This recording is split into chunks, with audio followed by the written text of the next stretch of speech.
আমার প্রিয় আসো আমরা বচনে যাবার আগে আমি ছোট্ট করে গাওয়াই দেই। গাওয়াই আমার নিজের ব্যক্তিগত জীবনের। আমি একজন আদিবাসী হোস সম্প্রদায় থেকে আমি প্রভু অনুগ্রহ করেছে, দয়া করেছে, তাই পরমেশ্বরকে অনেক অনেক ধন্যবাদ দিই। আমার প্রিয় আমি একজন এমন ব্যক্তি ছিলাম যে কারো কাছে আমি ভালো ছিলাম না, সবার কাছে আমি একজন খারাপ ব্যক্তি ছিলাম। খারাপ এইভাবেই আমার প্রিয়, কেন কি আমি এক মানসিক রোগীর মধ্যে ছিলাম বা মানসিক রোগীর মধ্যে আমি জীবনযাপন করতেছিলাম। তো আমার প্রিয় লোক, সেই মানসিক রোগ থেকে পরমেশ্বর আমাকে সুস্থ সুন্দর করেছে। পরমেশ্বর আমাকে তার নিজের দাস করে বানিয়েছে, তাই প্রভুকে অনেক অনেক ধন্যবাদ দিই। তো আরও গাবাই দেই যে আমার প্রিয় লোক, আমার পরিবার একটা ছোট্ট পরিবার ছিল। সেই পরিবারের মধ্যে কোনোদিন শান্তি আর সুখ ছিল না আমার প্রিয় লোক, কেন কি আমি একজন অনেক দেবতা ভক্ত ছিলাম। আর সেই দেবতা ভক্ত এতটাই ছিলাম আমার প্রিয় যে সকাল থেকে না খেয়ে আমি দুপুর অবধি সেই এক গাছের গোড়ায় বা এক বৃক্ষের তলায় আমি কি করতাম, তপস্যা করতাম। কেন কি আমার মধ্যে একটাই ভাবনা ছিল যে আমার বাবা অনেক জাদু টোনা করতো। সে বাবা এমনকি মরা মানুষকেও জিন্দা করেছে, এরকম জাদু টোনা করতো। তো আমার মধ্যেও সেই ইচ্ছা ছিল যে আমি বাবার মতো যেন হতে পারি। কিন্তু বাবা, আমি যখন ছোট থাকি, সে ছোটোর সময় বাবা কি হয়, সেই জাদু টোনার কার্য থেকেই সে তার কি হয়, মৃত্যু হয়। যখন মৃত্যু হয় সেই ছোট সময়ে, মৃত্যু হওয়ার পর আমার মনের মধ্যে একটাই ভাবনা যে উৎপন্ন হয়েছিল যে আমার বাবাকে যে মেরেছে, আমার বাবাকে যে হত্যা করেছে, তাকে আমি কি করব, এই জগতের পৃথিবী থেকে আমি শেষ করে দেবো তাকে। এই ইচ্ছা আমার মধ্যে ছিল। তো এই ইচ্ছা যখন ছিল, আমি কি করতাম, বাবা যা কিছু মন্ত্রকে করতো বা বাবা যেইভাবে মন্দ শক্তির আরাধনাকে করতো, সেই সমস্তকে আমি কি করলাম না, শিখতে শুরু করলাম। তো আমার দাদা, আমার দিদিরা এইসব কাজে লিপ্ত আছে। তো তাদের কাছ থেকে আমি কি করলাম, সেই বিষয়কে আমি শিখতে শুরু করলাম। শিখতে শুরু করলাম, কিন্তু আমার মধ্যে একটাই ভাবনা ছিল যে আমার বাবাকে যে মেরেছে তাকে আমি দুনিয়া থেকে যেন কি করতে পারি, শেষ করতে পারি। তো আমার বেলুক যখন এই ভাবনার সাথে আমি চলতে শুরু করলাম, তখন আমি আমার বাবা যেই মন্ত্র পাঠ করতো, যেইভাবে আরাধনা করতো ঈশ্বর শয়তান মন্দ শক্তি, তো সেইভাবে আমি কি করছিলাম, নিজেকে আমি তৈরি হলাম।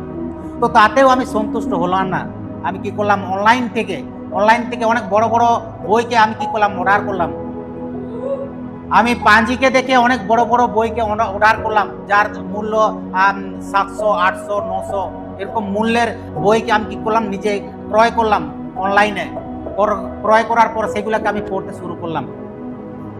যখন পড়তে শুরু করার পরও দেখছি আমার পরিবারে সেই শান্তি আর সুখ আসছেনি। তো আমি কি করলাম, এক জায়গাতে একটা কুঠুরির মধ্যে আমি নিজে কি করলাম, একটা জায়গা তৈরি করলাম। সেই জায়গাতে তৈরি করে যেমন করেছিলাম সেই কথাই তোমাদেরকে বলছি। তো সেই জায়গাতে আমি একটা ঘটকে রেখে সেই জায়গাতে আমি অনেক কি করতাম, তপস্যা করতাম, তাকে আমার পরিবারে শান্তি আর সুখ আসুক বলে। তো আমি এতে আমার দাদাদেরকে, আমার দিদিদেরকে আমি বলতাম এইভাবে। তো এইভাবে যখন জীবনযাপন করতে থাকি, তখন আমার পরিবারে আরো অনেক সমস্যা আরো বেশি হতে শুরু করলো। তো আমি আমার প্রিয়, আমি মানুষের মধ্যে কি করলাম, নেশারকে কি করলাম, জড়িয়ে দিলাম। তো যখন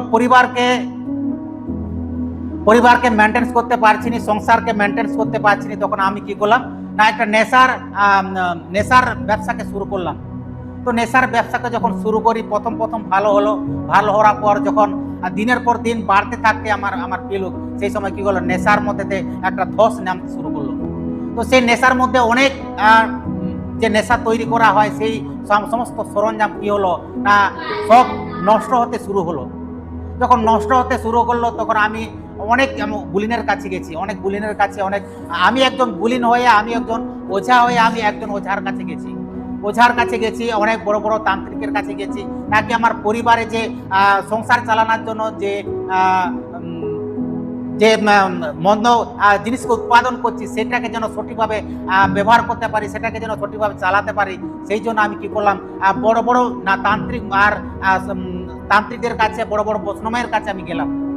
কিন্তু সেই জায়গাতে তারা একটাই কথা বললো যে তোমার বাবা এত বড় একজন লোক ছিল, সে সে তার সমস্ত কাজকে তুমি শিখে নাও না, সেটাই তোমার যথেষ্ট আছে। তো যখন আমি শিখি আমার প্রিয় লোক, শিখার পরও সেই জায়গাতে দেখলাম যে কোনো শান্তি নেই। তো আমি কি করলাম, আমার পরিবারকে বললাম এতে কোনো শান্তি নেই। তো সমস্ত কিছু কি করলাম, একদিন বসে করে আমি নির্ধারণ সিদ্ধান্তকে দিলাম যে এই পৃথিবীতে কেউ কি ঈশ্বর নাই, কি কেউ কি ভগবান নেই, কেউ কি একজন সিংবঙ্গা নাই যে আমার পরিবারকে, আমার পরিবারের সমস্ত কমতি ঘাটতিকে পূরণ করতে পারে। তো আমি কি করলাম, সমস্ত ঠাকুরকে, সমস্ত ঘটকে, সমস্ত প্রতিমাকে, সমস্ত ছবি, যা কিছু ছবিতে ছিল সেই সমস্ত ছবিকে আমি কি করলাম, পুকুরের জলে ফিকিয়ে দিলাম। বলে এরা এরা কোনো কাজের নয়, এরা আমার পরিবারকে শান্তি দিতে পারবে না, আমার পরিবারকে সুখ দিতে পারবে না। তো আমার প্রিয় লোক, আমি কি করলাম, লাস্টে এক গাছ ছিল, যে গাছের গোড়ায় কিন্তু আমি তপস্যা করতাম। সেই গাছের গোড়ায় যখন আমি তপস্যা করতাম, সেই জায়গাতে আমি বসে করে একটাই বলতে শুরু করলাম কি পৃথিবীতে এমন কোনো ঈশ্বর নাই যে আমার পরিবারকে শান্তি দিতে পারে, কে পৃথিবীতে এমন ভগবান নেই যে আমার পরিবারে সুখ আনতে পারে। আমার প্রিয় লোক, সেইভাবে যখন আমি আর্তনাদ শুরু করলাম, আমি একে তাকে ডাকতে শুরু করলাম। কখনো ঈশ্বর বলছি, কখনো ভগবান বলছি, কখনো সিংবঙ্গা বলছি, কখনো আল্লাহ বলছি, আমি এইভাবে ডাকতে শুরু করলাম। তো ডাকতে ডাকতে ডাকতে ডাকতে ডাকতে ডাকতে এক আওয়াজকে আমি পাই, সেটা যে ঈশ্বর। ঈশ্বর বলে এক ব্যক্তি আছে, সেই তোমার পরিবার কি করতে হবে, শান্তি এবং সুখ দিতে পারো। তো এই কথা যখন আমি শুনি, শোনার পর অন্বেষণ করতে শুরু করলাম সেই ঈশ্বরটা কে। যখন অন্বেষণ করতে করতে করতে করতে আর মনের মধ্যে আমার সেই যে মন্দ শক্তির সেবাকে করতাম, সেই সমস্ত কিছু আন্দোলন চলছে। তো এইভাবে যখন জীবনযাপন করতে থাকার পর আমার স্ত্রীকে কেউ একজন যীশু খ্রিস্টর বারে বলে, একটা মেয়ে আমার স্ত্রীকে যীশু খ্রিস্টর বারে বলে যে তুমি যে তোমাদের পরিবারে যীশু খ্রিস্টকে ডাকো, দেখবে তোমাদের পরিবারে শান্তি আর সুখ আসবে। তো আমার প্রিয় লোক, যখন তার কথাকে সে যখন লেয় আমার প্রিয় লোক, তখন আমার স্ত্রীকে কি করে না, এখান থেকে আমাদের ওখান থেকে এক সবং বলে জায়গা আছে, সেই সবংয়ে কি করে যীশু খ্রিস্টর প্রার্থনা ভবনে যায়। তো সেই জায়গাতে যখন যাওয়ার পরে আমি একটাই কথা বললাম, তুই যাচ্ছু যা, কিন্তু আমাদের ধর্মে বা আমাদের রীতি রিবাজে, কারণ এটা খ্রিস্টানদের দেবতা, এটা খ্রিস্টানদের ঈশ্বর, তো ওই জায়গাতে না যাওয়াটাই কি হচ্ছে ভালো আছে। কিন্তু আমি আওয়াজকে শুনেছি ঈশ্বর বলে একজন আছে। তো আমার প্রিয় যখন আমার স্ত্রী যাওয়ার পর যখন প্রার্থনা করে বা আরাধনা করে, ভোজনকে শুনে করাতে সে ঘরের মধ্যে সে কি করে নিজেকে সে ঈশ্বরের কাছে যীশু খ্রিস্টের কাছে কি করে আরাধনা আর উপাসনা করে। তো একদিন আমার স্ত্রী স্বপ্নে দর্শন দেখছে যে যীশু খ্রিস্ট আমাদের দুয়ারে দাঁড়িয়ে আছে আর দুহাত বাড়িয়ে ডাকছে যে আমি তোদের পরিবারকে শান্তি আর সুখ দিতে পারবো। তো সেই যে আমার স্ত্রীর মধ্যে যে দর্শন পাওয়ার পর আমার স্ত্রী নির্ণয় নেয়, আমি তো অনেক কিছু করেছি, আমার স্বামী অনেক কিছু করেছি, আমি এই শেষ সময়ে আমি যেন এই সংসারকে বাঁচাতে পারি, আমার দুই ছেলেকে বাঁচাতে পারি, আমি সংসারের সমস্ত কমিঘাটে যেন পূর্ণ হয়, সেই জন্য কি করলো, যীশু খ্রিস্টর উপাসনা এবং যীশু খ্রিস্টর প্রার্থনাতে সামিল হয়। তো এইভাবে যখন করতে করতে করতে করতে আমাদের ওখানে এক জায়গাতে, যে জায়গাতে আমি আছি তার পাশের গ্রামে কি হয়, প্রভু যীশু খ্রিস্টের আরাধনা আর উপাসনা শুরু হয়। তো সেই জায়গাতে যখন আরাধনা উপাসনা শুরু হয়, একজন দাস আসে এসে করে কি করছে না, আরাধনা করছে আর ঈশ্বরের বাণীকে বলছে। তো আমার মধ্যে একটা মানে কি বলবো, একটা ইচ্ছা ছিল যে আমার মধ্যে একজন সিঙ্গার হওয়ার জন্য। তো আমি সত্যিকার বলতে আমি অর্কেস্ট্রারে অনেক গান করেছি, তো আমার একটা ইচ্ছা ছিল, গানকে অনেক ভালোবাসতাম, তো গানকে ভালোবাসতাম। তো সেই জায়গাতে যখন বসে আছি, যখন আরাধনা হচ্ছে, সেই ঈশ্বরের দাস যখন আরাধনা করছে, তখন এমন একটা আরাধনাকে সে করতেছে, তখন আমি আমার নিজের বুকের ভিতরে যে চাপা মানে পাথর চেপে গেছিল, এত কষ্ট যে জীবনে মেহসুস হতেছিল, সেই আরাধনার দ্বারা কি হলো, আমার চোখের জল অনবরত ঝরতেই থাকলো। আমি সেই সময় নিজেকে অনেক হালকা মেহসুস করলাম আর অনেক শান্তি, নিজেকে একটা শান্তি মেহসুস হচ্ছে। তারপরেও যখন সেই জায়গাতে আরাধনা প্রার্থনা বচন হওয়ার পর আমি যাই, রবিবার দিন যাই আসি, এইভাবে যখন করতে থাকি, তো এক দাস আমাকে বলে, তুমি এক কাজ করো, অমুক জায়গাতে আমাদের এক কালিসা আছে, এক চার্চ আছে, তুমি সেই জায়গাতে যাও, আর কি করো, আমরা একসঙ্গে মিলে করে আমরা ঈশ্বরের আরাধনা করব আর ঈশ্বরের প্রশংসা করবো যীশু খ্রিস্টের। তো যখন যাই আমার প্রিয় লোক, যাওয়ার পর সেই জায়গাতে যাওয়ার পর প্রথমে আমি একটাই ভাবনা নিয়ে গেছি যে আমি যেতে পারি, কিন্তু আমি আমার ধর্মকে বা আমি আমার কালচারকে আমি কোনোদিন ছাড়বো না। তো আমার প্রিয় লোক, সেই জায়গাতে যখন যাওয়ার পর প্রথমবারে যাই, ওই যেমন কাকু বলতেছিল সমস্ত, আমি নেশাকে করে সেই জায়গাতে আমি গেছি। সেই জায়গাতে দাস কিছুই বলছে না, কিন্তু আমি সেই দাসের সঙ্গে যখন উঠা বসা করছি, মেলামেশা করছি, তখন সেই দাসকে আমি প্রশ্ন শুরু করলাম যে আমার কি নেশা করা উচিত কি নয়। সেই জায়গাতে আমি যখন জিজ্ঞেস করছি সেই জায়গাতে, তখন বলছে সেটা তোমার ব্যাপার, আমি তোমাকে বাধা দিতে পারবো না। কেন কি আমার প্রিয় লোক, সেই জায়গাতে যখন সে বলে যে আমার কোনো বাধা দেওয়ার অধিকার নাই, তো সেই জায়গাতে আমি চুপ হয়ে যাই। তো আমি যখন জিজ্ঞাসা করলাম, একটা মনের মধ্যে মেহসুস হলো যে আমি জিজ্ঞাসা করলাম, আমাকে আমার উপরে ছেড়ে দিল। তো সেই জায়গাতে আমি কিছু না ভাবে করে চার্চের মধ্যে যাই, প্রার্থনা করি, আরাধনা করি। তো এই হতে হতে কখন আমি প্রভু যীশু খ্রিস্টতে আমি চলে গেছি আমি নিজেই বুঝতে পারি। তারপরে যখন আমি বাইবেল পড়া শুরু করি, বাইবেল পড়তে তারপরে জানলাম যে বাইবেলে একটাই কথা বলে যে আমি একমাত্র ঈশ্বর, এছাড়া দ্বিতীয় ঈশ্বর কেউ নাই। তারপর অনেক বচন পরমেশ্বর বচনে তারা কথা বললো, হে ভারাক্রান্ত লোক সকল আমার কাছে আইসো, আমি তোমাদেরকে বিশ্রাম দেব। আমি জগৎ পুত্তনের পর্বে তোমাকে মনোনীত করেছি, মাতার জঠর থেকেই তোমাকে মনোনীত করেছি। তো এইসব বচন যখন আমার জীবনে আসে, তখন আমার মধ্যে একটা প্রশ্ন শুরু হয়। আবার বচনে আমাকে বললো যে আমি আমার পিতৃপুরুষের অপরাধের প্রতিফল আমি তার সন্তানদের প্রতি বর্তাই। তো এইসব বচন যখন আমার জীবনে আসে, আস্তে আস্তে যখন আমি নিজেকে জানলাম যে আমার বাবা যখন জাদুটোনা করতো বা মন্ত্র পাঠ করতো, আরাধনা করতো, ঈশ্বরের নয় কিন্তু অন্য লোকের।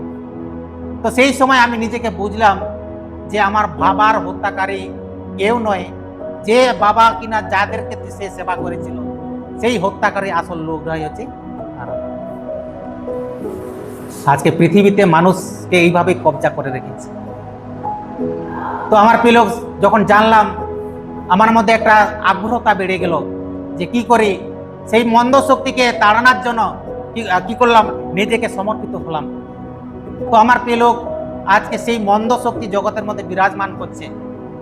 আমি একটা কথা তোমাদেরকে বলতে চাই যে যখন জানলাম আমার বাবা যাদেরকে সেবা করতো, যাদেরকে আরাধনা করতো, তারাই কি করছে না, আমার পিড়ি, আমার পরিবারের মধ্যে অশান্তিকে ঘটিয়ে নিয়ে এসছে।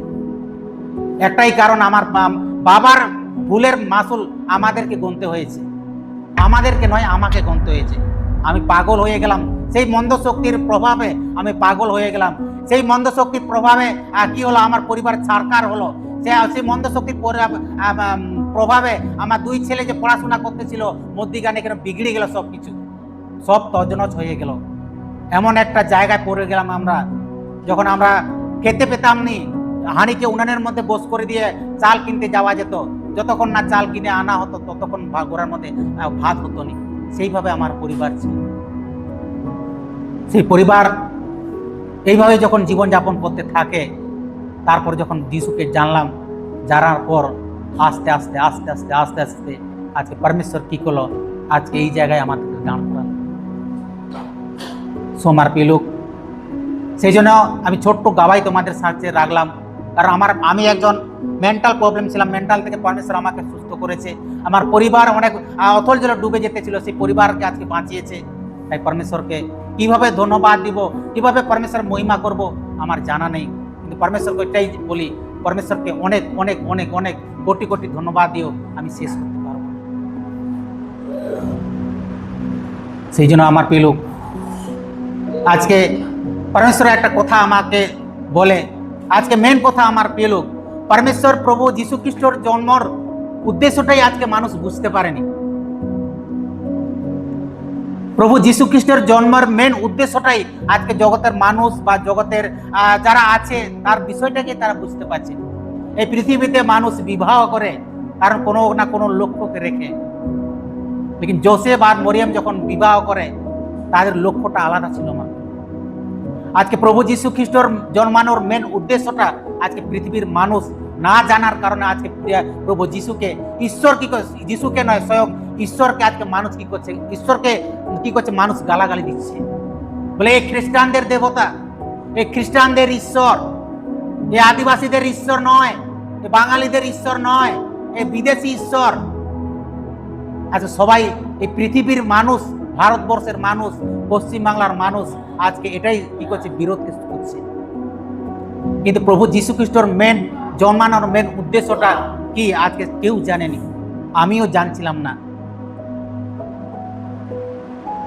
আজকে প্রভু যীশু খ্রিস্টর জন্মানোর উদ্দেশ্য না জানার কারণে আজকে মানুষ অকালে প্রাণ হারাচ্ছে, আজকে মানুষ অল্প বয়সে মারা যাচ্ছে, আজকে মানুষ মন্দতার মধ্যে লিপ্ত হয়ে আছে, আজকে মানুষ চুরি চাকবারির মধ্যে লিপ্ত হয়ে আছে, আজকে মানুষ ব্যভিচারের মধ্যে লিপ্ত হয়ে আছে, কারণ যীশু খ্রিস্টর জন্মানোর মেন উদ্দেশ্য না জানার কারণে। আজকে জগতের মানুষ বা আমরা আজকে ধন সম্পত্তির পিছনে ছুটেছি, আজকে আমরা চাঙ্গাইয়ের পিছনে ছুটছি। চাঙ্গাই যে কেউ দিতে পারে, সুস্থতা তোমাকে যে কেউ দিতে পারবে, যে কেউ।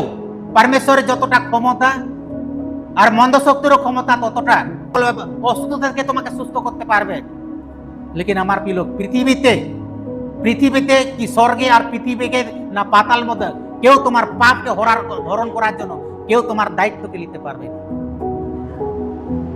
কেউ আছে এরকম ব্যক্তি স্বর্গেতে, এই পৃথিবীতে, পৃথিবীর মানুষের মধ্যে, সমস্ত দেবী দেবতার মধ্যে, সমস্ত ভগবানের মধ্যে, সমস্ত ঈশ্বরের মধ্যে কেউ কোনো ব্যক্তি আছে যে তোমার পাপকে হরণ করতে পারে?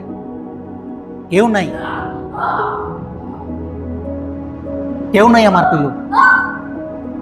আজকে আমি আমার বাবার অপরাধের প্রতিফল আমি ভুগতেছিলাম, আমার পিতৃপুরুষের অপরাধের প্রতিফল আমি নিজে ভুগতেছিলাম। আজকে যদি আমাদের জীবনে পীড়িত হই বা আমরা পরিবারের মধ্যে যদি অশান্তি হয়, আমাদের পরিবারের মধ্যে কেউ যদি বিকলাঙ্গ হয়, আমাদের পরিবারের মধ্যে কেউ যদি বোবা হয়, কেবলমাত্র আমাদের পিতৃপুরুষের অপরাধের প্রতিফলের কারণে। কারণ এই পৃথিবীর মানুষ সবাই বলে পাপ কোনোদিন বাপকেও কি করেনি, ছাড়েনি, পাপ কোনোদিন বাপকেও ছাড়েনি। লেকিন সেই পাপ থেকে ঈশ্বর, পাপ থেকে মুক্তি দেওয়ার জন্য, পাপ থেকে ছুটকারা দেওয়ার জন্য, রোগ থেকে চাঙ্গাই দেওয়ার জন্য,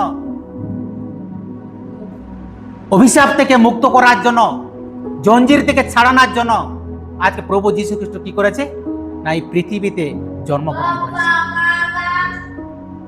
কিন্তু আজকে প্রভু যীশু খ্রিস্টর জন্মানোর মেন কারণ উদ্দেশ্যটাই আজকে মানুষ জানেন। আমার প্রিয় লোক, আজকে মানুষ, আমি বা তুমি বা জগতের যত মানুষ আছে আজকে সবাই পাপের কাছে বিক্রি হয়ে গেছে। পাপ আত্মার কাছে এক একটা মানুষ, ছোট বাচ্চা থেকে বয়স্ক অব্দি প্রত্যেকটা মানুষ আজকে পাপ আত্মার কাছে বিক্রি হয়ে গেছে। আজকে মানুষ জানেনি। তুমি যদি ব্যভিচারী করছো, তুমি পাপ আত্মার কাছে বিক্রি হয়ে গেছো। তুমি যদি মন্দ কাজ করছো, তুমি পাপ আত্মার কাছে বিক্রি হয়ে গেছো। তুমি যদি স্মাগলার করছো, তুমি যদি স্মাগলার বা নরহত্যা বা কাউকে মারার করছো, তুমি পাপ আত্মার কাছে বিক্রি হয়ে গেছো। আর সেই পাপ থেকে রেহাই দেওয়ার জন্য, সেই পাপ থেকে মুক্তি দেওয়ার জন্য, সেই পাপ থেকে উদ্ধার দেওয়ার জন্য, সেই পাপ থেকে অনন্ত রাজ্যে প্রবেশ করার জন্য প্রভু যীশু খ্রিস্ট এই পৃথিবীতে জন্মগ্রহণ করেছে। আজকে এটাই মানুষ জানেনি। আমার প্রিয় লোক, পরমেশ্বর আমাকে যখন পাপের মধ্যে লিপ্ত ছিলাম, পাপের মধ্যে যখন জোরে অবস্থায় ছিলাম, সেই পাপ থেকে কেউ আমাকে বাঁচায়নি। আমার বাবার সমস্ত মন্ত্র কেউ বাঁচাতে পারেনি, আমার বাবার আরাধনা আমাকে বাঁচাতে পারেনি। আমার বাবা যেসব কাজ করতো, দেবী দেবতার বনে পূজা পার্বণ করতো, তারা আমার পাপকে হরণ করতে পারেনি। আমার পাপকে একমাত্র হরণ করেছে, যে কিনা ঈশ্বরের পুত্র মানুষ রূপে এই পৃথিবীতে এসেছিল, আর ক্রুশের মধ্যে আমার মতো পাপীর জন্য, আমার মতো ব্যভিচারের জন্য, আমার মতো অন্যায় অপরাধীর জন্য আজ ক্রুশের প্রাণ দিয়ে দিয়েছে। আজ প্রভু যীশু খ্রিস্টের জন্মানোর মেন উদ্দেশ্য এটাই, যে মানুষ যীশু খ্রিস্টকে জানুক, মানুষ যীশু খ্রিস্টকে বিশ্বাস করুক, মানুষ যীশু খ্রিস্টের রাস্তায় চলুক, আর কি করুক, এই জগতের সমস্ত নোংরামি থেকে, জগতের সমস্ত ব্যভিচারী থেকে যেন মানুষ বাঁচুক। এই জন্য প্রভু যীশু খ্রিস্ট এই পৃথিবীতে মরিয়ম আর যোসেফের মধ্যে পিতা মাতাকে পেয়ে পৃথিবীতে জন্মগ্রহণ করেছে। আজকে সেই বিষয়টাই মানুষ জানেন। এটা আমি বলছি নি, এটা বাইবেল বলছে আমার প্রিয়। আজকে এই পৃথিবী থেকে পাপকে হরণ করার জন্য, এই পৃথিবী থেকে সমস্ত অপরাধকে হরণ করার জন্য যীশু খ্রিস্ট কি করেছে না, এক পবিত্র ব্যক্তি, পবিত্র মহিলা তার মধ্যে কি করেছে, গর্ভধারণ করেছে ঈশ্বরের পবিত্র আত্মার দ্বারায়। মানুষের সহবাসে নয়, মানুষের এক অঙ্গেতে নয়, পরমেশ্বরের পবিত্র আত্মা দিয়ে প্রভু যীশু খ্রিস্ট নিজে কি করেছে, জন্মগ্রহণ করেছে। হালেলুয়া। আজকে সেই বিষয়টাই আজকে মানুষ জানেন। আজকে যদি আমরা পীড়িতর মধ্যে পাওয়া যাচ্ছি, সেটার মেন কারণ হচ্ছে আমরা নিজেরই, আর কেউ না। আমি একদিন ভাবছি, প্রভু যীশু খ্রিস্ট যখন সুসমাচার প্রচার করছে, প্রভু যীশু খ্রিস্টের মধ্যে কোনোদিন রোগ দেখেছো? রোগ দেখেছি আমরা যীশু খ্রিস্টের মধ্যে কোনো রোগ ছিল না। যারা প্রেরিতরা ছিল, যীশু খ্রিস্টের সুসমাচার প্রচার করতো, তাদের মধ্যে কোনো কি ছিল না, রোগ ছিল না। লেকিন পরমেশ্বর আমাদেরকে মনোনীত করেছে সেই রোগ থেকেই, তাকে আমরা সেই রোগ থেকে মুক্ত হয়ে আমরা ঈশ্বরের উপাসনা আরাধনা করতে পারি। এমনকি পরমেশ্বর এটাও রেখেছে যে তার মহিমা করার জন্য আমাদেরকে এক এক রোগ থেকে আমরা কি করেছে, সামনে রেখেছি। আমার প্রিয় লোক, আজকে পৃথিবীতে মানুষ এই চিন্তার মধ্যেই মগ্ন হয়ে আছে, আমি বিয়ে করব, ভালো বাড়ি বানাবো, ভালো সংসার একটা হবে, এক ছেলে হবে, এক মেয়ে হবে, ছেলের জন্য ভবিষ্যৎ করে দিয়ে যাব, ছেলে যেন ঠিকঠাক ভাবে থাকে, ছেলেরা যেন ভালোভাবে থাকে। আজকে মানুষ এই চিন্তার মধ্যেই মগ্ন হয়ে আছে। এই চিন্তা ঈশ্বর থেকে নয়, এই চিন্তা যীশু খ্রিস্ট থেকে নয়, এই চিন্তা জগৎ থেকে। আমার জগতের যে মায়া আজকে জগতে বিরাজমান করছে, সেই ব্যক্তির থেকে ঈশ্বর আসে। আমার সেই জন্য আমাদেরকে জানতে হবে, আমি যে যীশু খ্রিস্টের আরাধনা করব, যীশু খ্রিস্টের প্রার্থনা উপাসনা করব, যীশু খ্রিস্ট আমার জন্য কি করেছে, সেই বিষয়ে যদি না জানলাম, তাহলে আমার প্রিয় লোক, আমরা বেকার পরমেশ্বর বাপ যীশুকে আমরা গ্রহণ করছি। আজকে মেন একটাই কথা আমাদেরকে ভাবতে হবে, প্রভু যীশু খ্রিস্টের জন্মানোর মেন উদ্দেশ্যটা কি? উদ্দেশ্য এটাই আমার প্রিয় লোক, তাকে তুমি পাপ থেকে বাঁচো, নিজেকে ব্যভিচার থেকে তুমি নিজেকে বাঁচো, চুরি থেকে নিজেকে বাঁচো, খারাপ কথা থেকে নিজেকে বাঁচো, পরকীয়া থেকে নিজেকে বাঁচো। এই জন্য প্রভু যীশু খ্রিস্ট কি করেছে, জন্মগ্রহণ করেছে। এখানে লেখা গেছে আমার প্রিয় লোক, এটা কেউ কোন প্রফেসর এই জায়গাতে লিখে দেয়নি, কোন অধ্যক্ষ এই জায়গাতে এটা লিখে দেয়নি। এটা স্বয়ং পরমেশ্বরের এক এক দাস, যে কিনা পবিত্র আত্মার আগুয়াইতে চলছিল, সেই দাসরা আজকে সাক্ষ্যকে দিচ্ছে যীশু খ্রিস্টর জন্মানোর মেন কারণটা কি, সেই বিষয়ে তার শিষ্যরা কি করছে, গাওয়াই বা সাক্ষ্য দিচ্ছে। কি বলছে এখানে, যীশু খ্রিস্টের জন্ম এই রূপে হয়েছিল যে যোসেফ আর মরিয়ম যখন তাদের বিবাহ হয়নি, তার আগেই কি হলো, ঈশ্বর তাদের মধ্যে পরিকল্পনাকে রেখেছে।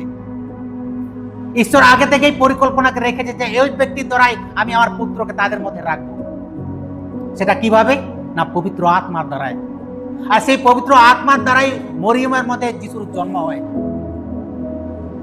জন্ম তো নিবে, মরিয়মের মধ্যে তো বড় হবে, কারণটা কি? কারণ যোসেফ আর মরিয়ম জানতো কারণটা, তার চেয়ে বেশি জানতো ঈশ্বর যে কেন আমি আমার পুত্রকে মরিয়মের মধ্যে পাঠাচ্ছি। এটা ঈশ্বর জানতো। কারণ এই পৃথিবী কিভাবে চলছে, এই পৃথিবীর মানুষ কিভাবে চলছে, পৃথিবী কিভাবে আগে বাড়ছে, টেকনোলজিক্যাল দেশে কিভাবে আগের মানুষ বাড়ছে সেটা ঈশ্বর জেনে ফেলেছিল। আর সেই জন্য ঈশ্বর কি করলো, তার একমাত্র পুত্রকে কি করলো, মরিয়মের গর্ভের মধ্যে পাঠালো। এখানে কি বলছে, যে যে পুত্র জন্ম হবে তাকে যিশু নাম দিবে। আর সেই যিশু কি করবে, এই জগতের সমস্ত ইসরায়েলদেরকে পাপ থেকে তা কি করে রাখবে, বাঁচাবে। তাহলে এবার বুঝতে পারলে যে যিশু খ্রিস্ট জন্মানোর মেন উদ্দেশ্যটা কি। উদ্দেশ্য এটাই আমার প্রিয় লোক, পাপ থেকে যেন মানুষ বাঁচুক। হালেলুয়া। কেন কি আজকে মানুষ যে পাপ করছে কেউ জানেনি, আজকে মানুষ যে ব্যভিচার করছে কেউ জানেনি। এটা একটা মডেল হয়ে গেছে। ব্যভিচারী বলো, বলাৎকার বলো, পরকীয়া বলো, এটা একটা মডেল হয়ে গেছে। কিন্তু বাইবেল বলে আমার প্রিয় লোক, যারা এই মতো আচরণ করে, যারা এই মতো ব্যবহার করে, যারা এই মতো কার্য করে, তাদের রাজ্য কোথায় জানো তো? বাইবেল বলে আমার প্রিয় লোক, তাদের রাজ্য হচ্ছে নরক। তাদের রাজ্য হচ্ছে নরক। সেই নরক রাজ্যে নিয়ে যাবার জন্য আজকে যে জগতের অধিপতি প্রত্যেকটা মানুষকে অন্ধ করে রেখেছে। জগতের অধিপতি কি করেছে, জগতের মানুষকে কি করেছে, ভুলিয়ে রেখেছে। জগতের মানুষকে বোকা বানিয়ে রেখেছে। জগতের মানুষকে কি করেছে, মোটামুটি কিনে রেখেছে। এই জগতের সম্পদ দিয়ে সমস্ত জগতের মানুষকে কিনে রেখেছে। আজকে জগতের মানুষ কেউ বুঝতে চাইছে।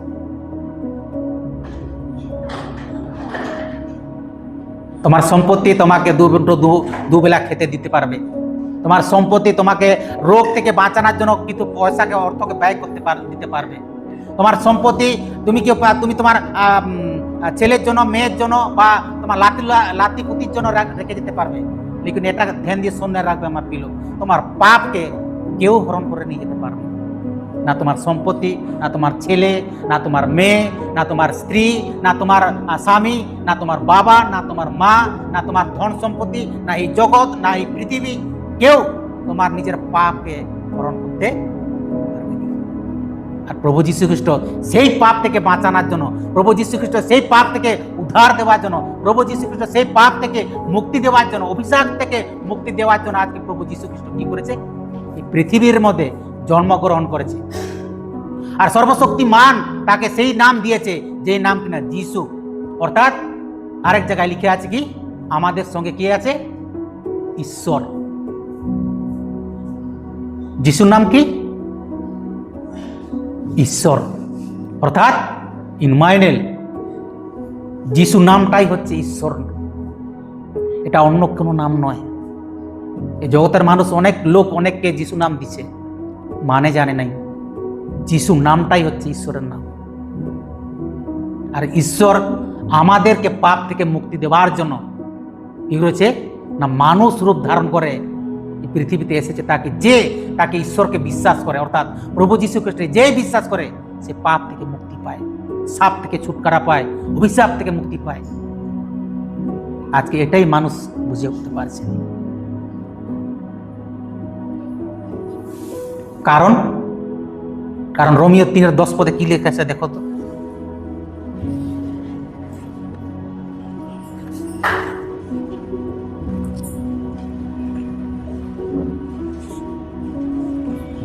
রোমিও 3:10।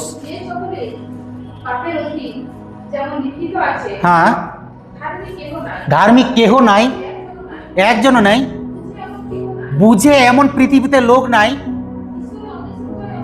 ঈশ্বরকে খোঁজি করে এমন একজনও লোক নাই। সকলেই কি হয়ে গেছে, বিপথে গিয়ে গেছে। আচ্ছা, সবাই মানুষ কি করছে, বিপথে জীবনযাপন করছে। কেউ ঈশ্বরের খোঁজি নয়। হ্যাঁ, অনেকে খোঁজ করছে, কেউ ভগবানকে খোঁজ করছে, লেকিন বাইবেল বলে ভগবান প্রভু যীশু খ্রিস্ট।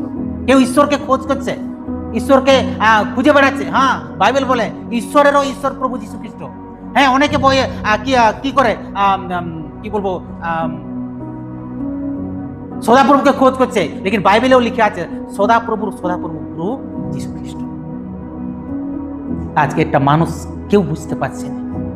আজকেও আমরা না বুঝার কারণে বা আমরা না বুঝে ওঠার কারণে আজকে আমরাও সেই পাপের মধ্যে লিপ্ত ছিলাম, পাপের মধ্যে আমরা ডুবেছিলাম। কিন্তু প্রভুকে ধন্যবাদ দেই তার নিজের অনুগ্রহ, তার দয়া, আজকে আমরা সেই জায়গা থেকে পারমিশন আমাদেরকে কি করেছে, নিয়ে নিয়েছে। 23 পদকে পড়ো, ওই 3:23। কেননা সকলে পাপ করিয়েছে, হালেলুয়া। এখানে কি বলছে, সবাই সবাই পাপ করছে, কিন্তু ঈশ্বরকে না জানি তারা কি করছে, পাপ করছে। লেকিন এর হিসাব তো একদিন হবে আমার প্রিয়। সেই জন্য আজকে আসল রহস্যটাকে আমাদেরকে জানতে হবে, যে যীশু খ্রিস্টের মেন জন্মানোর উদ্দেশ্য বা কারণ কি। আমি যীশু খ্রিস্টকে কেন আরাধনা করব, যীশু খ্রিস্টকে আমার ঘরে কেন কেন উপাসনা করব, যীশু খ্রিস্টকে আমার হৃদয় সিংহাসনে কেন বসাবো, আজকে সেই কারণটা আমাদেরকে জানতে হবে। আমার প্রিয়, আমি একটাই বলতে চাই, ঈশ্বরের সন্তানরা, আজকে ঈশ্বরকে আমাদেরকে জানতে হবে। ঈশ্বরকে, সবাই তো ঈশ্বর নিয়ে ছুটছে, লেকিন এখানে বাইবেল বচন কি বলছে, ঈশ্বর গৌরব বিনা আজকে মানুষ বিপথে চলছে। আমার প্রিয়,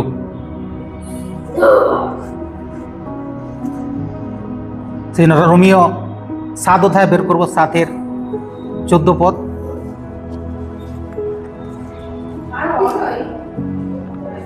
কারণ আমরা জানি,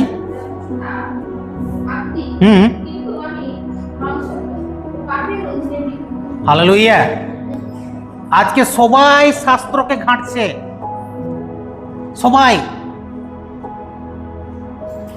আজকে যেই পৃথিবীতে আমরা জীবন যাপন করছি, অনেক মানুষ অনেক গ্রন্থকে পাঠ করছে, অনেক শাস্ত্রকে ঘাঁটছে, কিন্তু সবাই যে আমরা পাপের কাছে যে বিক্রি হয়ে গেছে আমরা কেউ জানি না।